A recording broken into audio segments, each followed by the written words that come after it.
The Pretending Wife of a Billionaire. Part 3.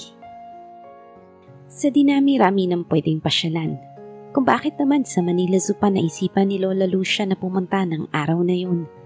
Mula nang malaman nito na magre-resign na si Isabel sa pagiging caregiver niya rito, tripling pagpapasaway ang ginawa nito.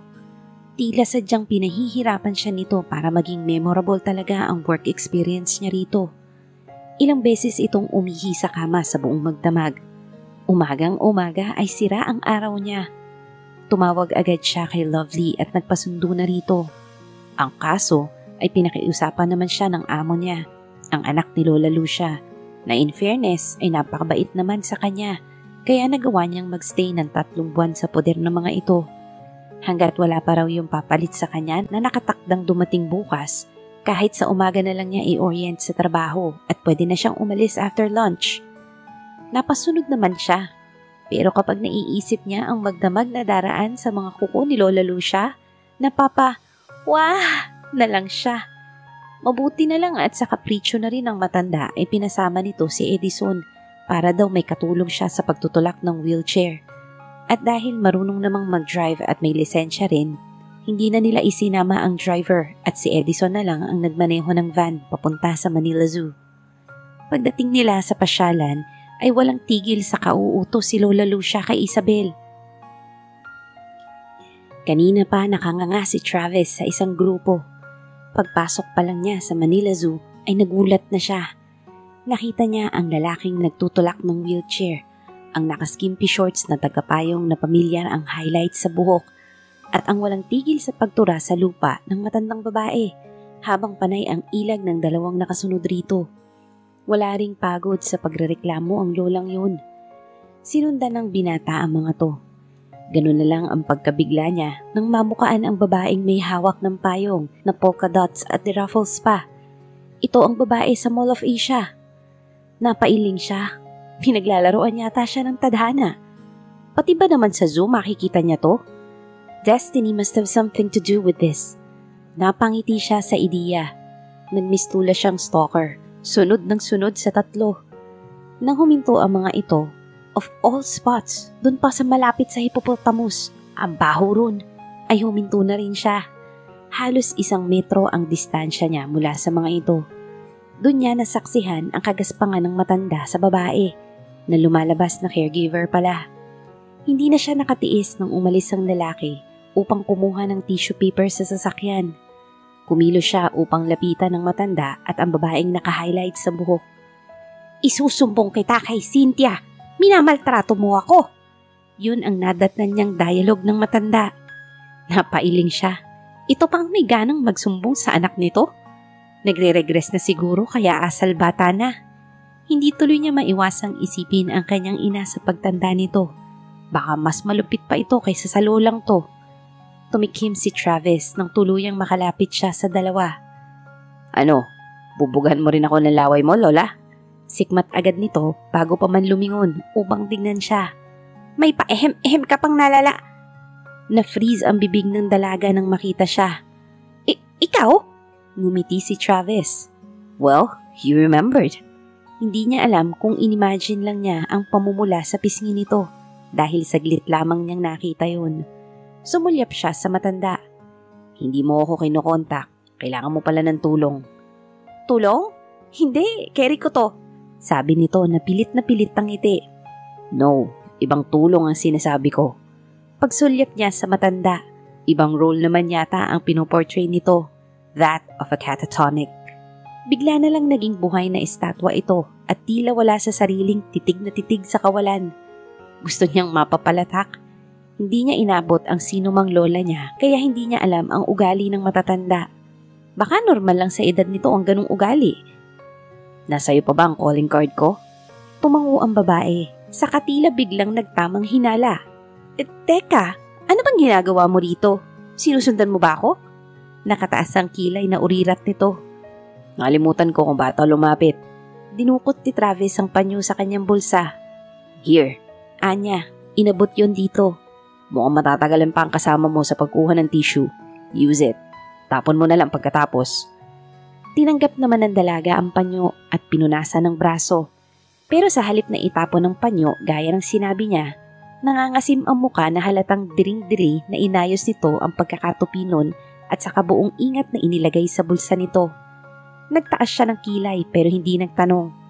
Mukhang mamahalin yung panyo mo. Sayang, lalaban ko. Huwag kang mag-alala, sisiguruhin kong malinis na malinis to. Sosoli ko kapag nagkita uli tayo. Napatingin siya sa mukha nito. Tila siguradong sigurado ito na magkikita silang muli. Ngumiti si Travis sa isipin na yun. Naasahan ko yan. Hintayin ko ang tawag mo. Tumango ito. O paano? Baka madatnan pa ako rito ng boyfriend mo yata yun. Just call me up, okay? Tumango uli ito. Sige, salamat uli. Tumango rin siya. Sa katuluyan ng tumalikod at lumayo rito. Hindi maipaliwanag ni Travis kung bakit. Pero ang gaan-gaan ng pakiramdam niya habang papalabas siya ng zoo. Nakasalubong pa niya sa daan ang kasama nitong lalaki na syempre lampasan ng tingin sa kanya dahil hindi naman siya kilala nito. Bigla siyang napakunot noon nang lampasan siya ng lalaki. Boyfriend ba talaga yun ni? Ay, kainis! Nakalimutan niyang itanong ang pangalan ng babae. Sana'y kinuha na rin niya ang numero nito. Ano ba yan, Travis? Such confidence! Asang-asa ka, natatawag talaga siya sa'yo. Kinabukasan, pagkatapos i-orient ang kanyang successor, nag-wish ng good luck si Isabel sa kawawang caregiver. Naka-empake na ang mga gamit niya ng nagdaang gabi pa. Nalabhan na rin niya ang panyo ni Travis Del Franco. Nung una ay isinalang niya yon sa washing machine. Pagkatapos, asaka niya hinandwash. Nang matuyo yun ay plinansya niya. Pagkatapos ay muling nilabhan at plinansya uli. Siguro naman ay wala na ang lahat ng bakterya na iniwan doon ng plema ni Lola Lucia. Hindi niya itinapon yun. Hindi dahil sa mamahali ng panyo. She wanted to keep something from Travis. Hindi pa niya ito kilala maliban sa pangalan at designation nito sa Del Franco Ventures. Pero ang gaan-gaan ng loob niya sa binata. Crush na nga niya to. Hindi dahil sa mayaman to. Ni hindi nga niya type ang itsura nito. Basta, crush lang niya to. Gaya ng sinabi ng Ma'am Cynthia niya, pwede na siyang umalis pagkapananghalian. Handang-handa na si Isabel. Si Edison ang maghahatid sa kanya sa bahay ni Lovely. Nasa eskwelahan ng kaibigan niya, pero ang sabi nito ay welcome siya ron anumang oras. Ipinahanda na raw nito ang guest room na uukupahin niya. Ibinili na rin nito sa mga kawaksi ang pag-iestima sa kanya pagdating niya ron. Ano? Tara let's! Teka, may tatawagan lang ako. Inabot niya kay Edison ang bag niya. Mauna ka na, susunod na ako. Saglit lang to. Sige, dalian mo ah. Baka gabihin ako pagbalik at hanapin ako ni Ma'am at Sir. Tumango siya. Nang makaalis ito sa sala ay dali-dali niyang kinuha ang calling card ni Travis sa wallet niya. Nakailang ring muna bago may sumagot sa kabilang linya. Kay Travis, please? Sabi niya. May I know who's calling, please? Pakisabi si Isabel. Hold on, please. Nawala ito sandali sa linya. Ma'am, I'm sorry, pero unavailable si Mr. Del Franco right now. Mag-leave na lang po kayo ng message. Napalunok siya. Siguro ay naroon si Travis. Itinago lang sa kanya ng babae na malamang ay sekretarya nito. Siguro ay sinabi ng binata na wala itong kilalang Isabel. Miss, pakisabi sa kanya, ako yung babaeng nabuhusan niya ng kung anong shake yun at naniningil ako kamo sa kanya ngayon ng danyos perwisyo. Halatang nagulat ang babae sa kabilang linya, pero nagsalita rin uli ito. Hold on, ma'am. Sir, ang kulit ng caller. Sure ba kayo hindi niyo kilala to? Umiling si Travis. Baka si Donna pa yan o sugo niya. Sabihin mo lumayas na ako. Nakakulot noong tiningnan ni Travis si Diane. Pero, sir, may danyos perwisyo pa siyang sinasabi. Nako, napapalatak siya. Si Donna nga yan, Chuck. Sabihin mo sa kanya kung nauto niya si nanay pues hindi ako nagmana sa nanay ko. Pero sir, parang malayo yata sa issue ng Donna na yun ang sinasabi ng caller na to. Nabuhusan niyo raw siya ng shake at... Ha? Nanlaki ang mga mata ni Travis. Saka mabilis na inagaw ang handset dito. Naman, Dayan! Bakit di mo agad sinabi? Sir, ayaw niyo pa kasing... Itinaas niya ang kamay upang pigilan ito sa pagsasalita. Ano nga pangalan na sinabi niya? Isabel po, pero hindi klaro sir. Tanungin niyo na lang. Sige, thanks. Tinanguan niya ito, dismissing her. Pero nang maalalang desk ng sekretarya ang kinaroroonan niya, Ipinasa niya rito ang telepono. Nakamute pa rin yun. I-connect mo kami sa linya ko. Sabi niya, saka nagmadaling pumasok sa private office. Hindi niya alam kung bakit ganun siya ka-excited na makausap ang babae sa kabilang linya. But somehow, the thought of her comforted him. Pagbalik niya sa kanyang desk, biglang tumunog ang telepono roon. Napangiti siya at dali-daling inangat ang aparato. Hello? Sabi niya sa modulated na tinig. Ay, salamat. Ang hirap mo naman palang kontakin. Agad na sabi ng babae. Sino nga uli ito? I'm sorry, my secretary didn't catch your name. Pa-style pa niya. Ano ka ba? Si Isabel to. Ako yung nabangga mo sa mall at yung pasensyosyang caregiver sa Manila Zoo. Napangiti si Travis. Aliw na aliw siya rito. Oh, you! He tried to sound not too eager. Yes? Anything I can do for you? Sandaling tila nag-alinlangan ito. Wala pa naman sa ngayon. Talaga? Baka nahihiya ka lang. Lalayas ka na ba sa pinagtatrabuhan mo ngayon? Magpapasundo ka sa akin? Subok lang yun, pero anong malay niya? Tila nagulat naman ito. Kung sakali bang ganun nga, talaga bang susunduin mo ko? Oo naman. Talaga? Parang pumalakpak pa yata ito. He heard a clapping sound in the background. Sige, tamang-tama, nakaalsabalutan na ako. Ito ang address ko. Sinabi niya rito ang address bago pa niya napigilan ito. Teka, ngayon na ba? Ora mismo? Tanong niya. As in now na, todo na to, ready to go na. I'll wait for you, kahit doon na lang sa entrance gate. Lalabas na ako ng village. See you! Matagal na niyang naibaba ang telepono ay nakanganga pa rin si Travis. Unbelievable! Wika niya sa sarili. Pagkatapos makipag-usap kay Isabel, ini-off na ni Travis ang laptop at kinuha ang briefcase niya. Dire-diretso siyang lumabas ng private office at nagbilin kay Dayan na hindi na siya babalik sa opisina. Kuya, saan ka pupunta? Nagtatakang tanong ni Akira, ang bunso sa kambal ng kapatid niya. Ito ang may hawak ng Human Resources Department ng Delfranco Ventures. Mag-aasawa na. Sagot niya. Hindi niya alam kung bakit yun ang lumabas sa bibig niya. What? Tumaguktok sa sahig ng heels ang suot nitong sapatos. Kuya, ano bang pinagsasasabi mo? Tila nagpapanik na wika nito. Hindi ka pwedeng mag-asawa. Napahinto siya sa paglalakad. Hindi. Nakataas ang kilay na wika niya. Bakit panay ang reto nyo sa akin ng kung sino-sino? Kanya-kanya kayo ng manok. Ang akala nyo hindi ko alam ang ginagawa nyo. Sobra na kayo ni nanay. Hayaan nyo na ako sa buhay ko. Kahit mag-asawa ako nang hindi ninyo gusto, huwag kayo mag-alala at hindi naman na kayo magugutom. Biglang bumuhos na parang tubig ang mga hinanakit niya. Parang ayaw nyo na akong bigyan ng kaligayahan na. Pati pagpili ng mapapangasawa ko. Gagawin ninyo para lang masiguro kaya ninyong pasunurin ang sino mang mapipili ko. Para ano? Para kahit may sarili na akong pamilya, kayo pa rin na magpapaikot ng finances ko? Natatakot kayo na agawan kayo ng mapapangasawa ko ng karapatan sa kayamanan ko? Kuya, hindi naman sa ganun. Yumuko si Akira at nang tumunghay ay may namumuunang luha sa mga mata nito. Kuya, I can't believe pinag-iisipan mo kami ng ganun ni nanay. Napailing siya. Dadramahan pa sana siya ng kapatid kaya lamang ay binirahan na niya ng alis. Hindi na lang masyadong pinansin ni Isabel ang pag-i-emote ni Edison. Nagtampo ito bigla na ayos na ang usapan nila. Pagkatapos ay may tinawagan lang siya sa telepono ay hindi na siya nito ihahatid dahil may susundo na sa kanya. Magte-text na lang ako, sabi niya sa kaibigan bago tuluyang nagpaalam. Naghihintay ang destiny ko. Pasensya ka na muna, Edison. Babawi na lang ako balang araw. Walking distance lang naman ang gate kaya saglit lang ay naroon na siya. Siguro ay halos mga kalahating oras muna siya nakipagtsikahan sa mga gwardya bago niya namataan ang isang magarang kotseng nakababa ang bintana sa driver's side. Biglang bumalik ang tibok ng puso niya. Ay, ang gwapo niya talaga. Wika niya sa sarili.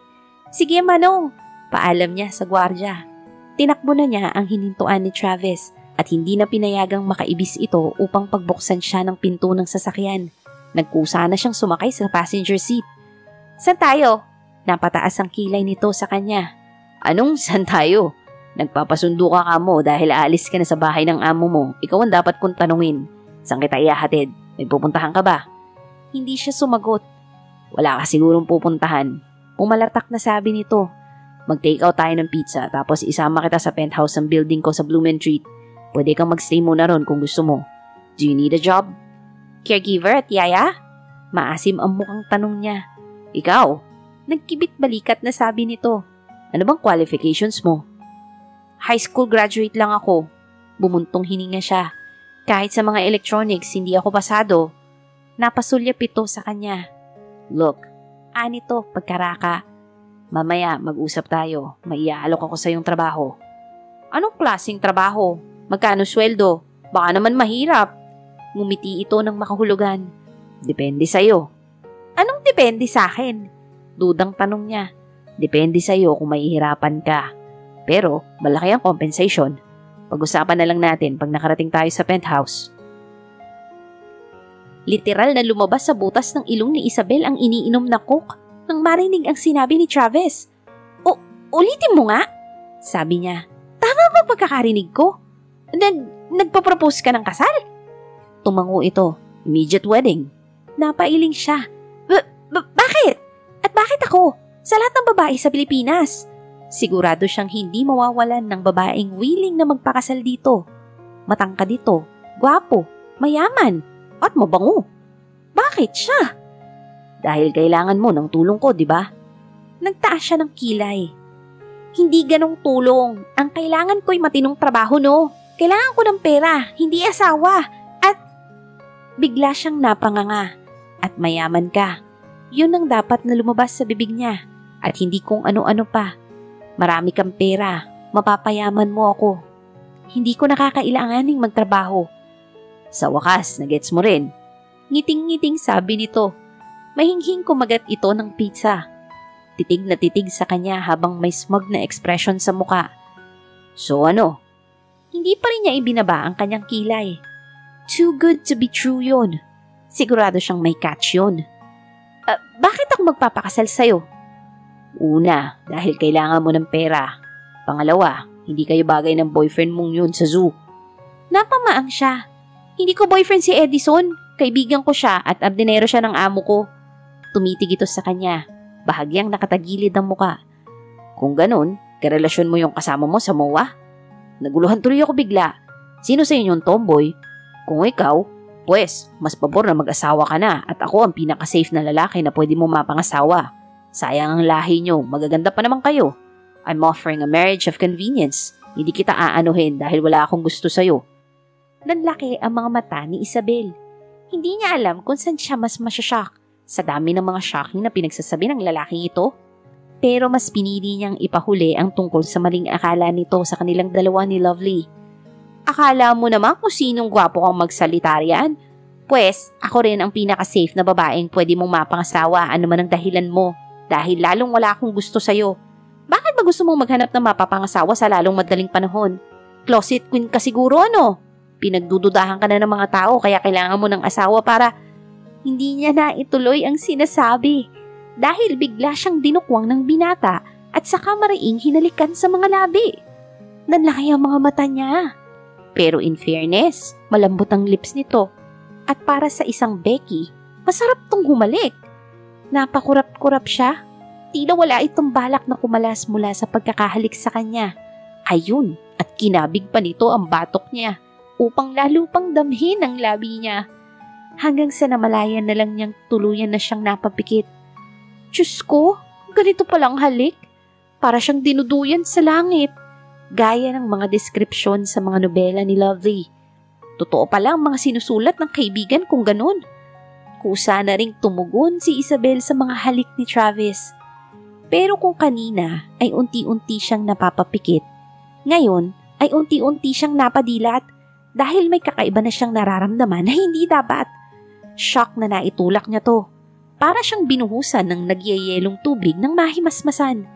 Nakanganga pa siya nang salubungin ang ngayon ay nalilitong mga mata ng binata. Isang realisasyon ang lalong nagpagising sa kanya. Kailangan na niyang tanggalin ang posibleng magbigay gulo sa usapan nila ng binata. Ito ang nakabawi mula sa kabiglaan. Now, siguro naman ay burado na ang tungkol sa closet queen issue. Umingos siya, nakarecover na rin. At ngayon naman siguro ay burado na rin ang tungkol sa tomboy issue. Lovely ang pangalan ng best friend ko na nakita mo. FYI, writer siya sa mga movies at asawa ng producer noon. At nung makita mo kami sa mall, inilibre niya ako sa salon at sa spa ng biyanan niya. Hindi ko afford ng mga ganun. Alam mo naman na siguro ngayon. Huminga siya ng malalim. Gusto niyang ilayo ang issue sa naganap na halikan nila. Ngayon, pwede mo na sigurong sabihin ang istorya sa likod ng madali ang pag-aasawa mo na kahit sino na lang ay itatanan mo. I didn't choose you randomly, sabi ni Travis saka natigilan. Bumuntong hininga ito. Look, Isabel, I'm your passport to instant comfort. Handa akong tulungan ka. Gusto mo mag-aaral? Pag-aaralin kita. Tulungan mo lang ako na malusutan ng problema ko. Hindi ko ma-imagine kung anong problema yon na pwedeng isolve sa pamamagitan ng pagpapakasal sa akin. May gusto makuha ako at maging asawa. Nagtaas siya ng kilay. So? Ayoko sa kanya. Kaya naghahanap ka ngayon ng iba. Dadaanin mo sa pera, ganun ba, Mr. Del Franco? Sus, drama mo, Isabel. Pero ang totoo, matagal mo ng pangarap na mag-asawa ng mayaman. Wika ng isang bahagi ng kanyang isip. Pareho tayong magbe-benefit, Isabel. Magpapakasal tayo, pero kasal-kasalan lang yun. Magpapakasal tayo sa Manila City Hall, pero magbabayad ako para huwag nilang irehistro sa NSO ang marriage certificate natin. Para pareho pa rin tayong malaya. Hindi kita itatali sa akin habang buhay, Isabel. Bakit ako? Nalilito pa rin na tanong ni Isabel. Tumitig ito sa mukha niya bago nagkibit balikat. I don't know, because you're sassy, I guess? And you will piss my mother off so much she will disown me and never speak to me again. Pinatirik niya ang mga mata. Pa-Ingles-Ingles pa eh. Pareho lang naman tayong Pilipino. Aba, ibahin mo ko. May dugong Kastila to. Biro nito. O ano, tara na. Pakasal na tayo. Babayaran kita, huwag ka mag-alala. Panimula para sa pamilya mo. At makakaasa ka, hindi kita pipilitin na makuha kung ayaw mo ng honeymoon. Nagtaas siya ng kilay. Ngunit hindi na lang niya pinansin yun. Babayaran mo ba ako? Tumango ito. Sabihin mo kung magkano. Pakiramdam niya ay nanlamig ang mga kamay niya. Naalala niya si Lovely at ang 500,000 pesos na ibinigay ni Piolo rito noon. Nakabili ito ng bahay sa ina at kapatid nito. Nakapag-enroll din sa college ang huli. Malayo ang mararating ng 500,000 pesos. Well, untag nito sa kanya. Napalunok siya. Oh, okay na ba ang 500,000? Napamata ito sa kanya. Tila nagulat. Kung tatawa dito, papayag siya sa 350,000. Tapat na yun. Pero kung bababa sa 300, done. Halos lumuwa ang mata ni Isabel. Ngumiti ito at inilahad ang kamay sa kanya. Isil natin ang verbal contract with a handshake. Magpapagawa na ako ng written contract sa lawyer ko para naman may protection akong makahawakan para sa 500,000 ko. Deal? Ngumisi na siya. At least, galante naman palang lalaking to. Wika ni Isabel sa sarili. Deal! Anya, sabay pagkikipagkamay rito. Hindi na nito binitiwan ang kanyang kamay hanggang sa tumayo ito at inakay siya palabas ng penthouse hanggang sa makasakay sa kotse nito. Para naman siyang naengkanto at hindi na rin nakabitaw. Parang lumulutang ang pakiramdam niya. Alam niyang napaka-daring ng gagawin niya. Pero ang 500,000? Ngayon lang dumating ang ganung pagkakataon sa kanya. Baka kapag pinakawalan niya yon ay wala nang kumatok na ganun ding oportunidad. Travis! Narinig ni Isabel ang pagtawag na yon sa binata ng kung sino bago pa naisara nito ang passenger door. Klarong narinig din niya ang pagbuntong hininga ng binata, sabay bagsak ng pinto. Curious na tiningnan niya to habang palapit ito sa dalawang babaeng tumawag dito. Isang pandak na matandang babae at isang dalaga na tingin niya ay kasing edad niya. Maganda yung mas bata, pero nakasimangot ito habang nagpapapadyak kay Travis. Na-realize ni Isabel, kamukha ito ni Paris Hilton. Dangan nga lamang at jet black ang kulay ng buhok nito. Pero Paris na Paris ang tintig at forma. Napansin din niya na napakaputla ng babae. Tila hindi nasisikatan ng araw.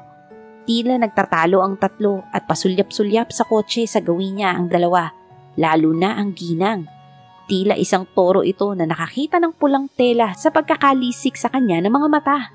Hanggang sa busangot ang mukhang tumalikod na si Travis at mabilis na sumakay sa driver's seat. Sino ang mga yon? Sila, sagot nito habang inaarangkada ang kotse. Ang dahilan kung bakit magpapakasal na tayo ngayon. Seryoso na wika ni Travis sa kanya. Ano kaya ang mangyayari sa pagpapakasal ni Isabel kay Travis? At dito na po nagtatapos ang 3 kabanata ng ating kwento. Maraming salamat po and keep safe everyone.